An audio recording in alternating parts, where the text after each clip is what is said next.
इतिहास का सबसे खतरनाक युद्ध। नमस्कार दोस्तों, मैं बात कर रहा हूं एक ऐसे युद्ध जिसने ना सिर्फ देश बल्कि पूरी दुनिया को आज भी सदमे में कर रखा है। एक ऐसा युद्ध जिसमें 7 करोड़ से ज़्यादा लोग मारे गए।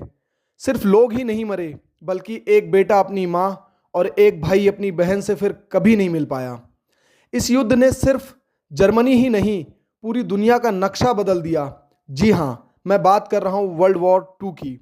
आइए जानते हैं इसके बारे में। साल 1939 की बात है। जर्मनी का डिक्टेटर था जिसका पूरा नाम एडोल्फ हिटलर, जो कि पूरी दुनिया पे राज करना चाहता था। और इसी वजह से उसने गलती कर दी और बिना किसी तैयारी के उसने पोलैंड पर हमला कर दिया। इसके तुरंत बाद ब्रिटेन और फ्रांस ने जर्मनी के खिलाफ युद्ध का ऐलान कर दिया। यहीं से शुरू होता है वर्ल्ड वॉर टू। इसके बाद दुनिया दो हिस्सों में बट गई।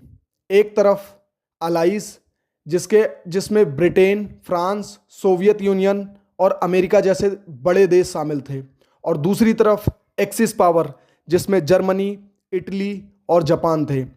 हिटलर सिर्फ जमीन ही नहीं पूरी दुनिया पर कंट्रोल करना चाहता था। इसी चलते उसने लाखों लोगों को कंसंट्रेशन कैंप में भेजा जहां जेव्स और दूसरों लोगों को बेरहमी से मार दिया गया। इतिहास में इसको एक बहुत ही काला वो कहा गया है जिसको होलोकास्ट कहा जाता है। 1941 में जापान ने अमेरिका के पर्ल हार्बर पर हमला किया और अमेरिका भी ये सब देखते हुए युद्ध में उतर आया। इसके बाद युद्ध ने और भयानक रूप ले लिया। 1945 अलाइड फोर्सेस ने जर्मनी को चारों तरफ से घेर लिया और इसी के साथ कहते हैं कि हिटलर ने हार की डर से आत्महत्या कर ली और उसी के साथ जर्मनी ने हार मान लिया। लेकिन युद्ध यहीं ख़त्म नहीं हुआ दोस्तों।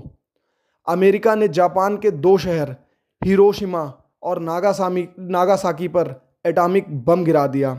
एक पल में लाखों लोग मारे गए। यहाँ तक कि बताते हैं आज भी उस ज़मीन पर वहाँ पे आज भी उस बम के सिम्टम्स पाए जाते हैं। इसके साथ ही जापान ने भी घुटने टेक दिए और इसी के साथ वर्ल्ड वॉर टू ख़त्म हुआ। लेकिन इस युद्ध ने दुनिया को एक सबक दिया।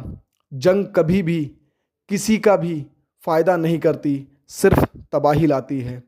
अगर आप ऐसी सच्ची और ऐतिहासिक घटना, ऐतिहासिक चीज़ों के बारे में देखना चाहते हैं, कृपया करके आप हमारे चैनल को फॉलो करें, शेयर करें। वीडियो अगर अच्छा लगा हो तो कमेंट में ज़रूर बताएं। आपका बहुत बहुत धन्यवाद।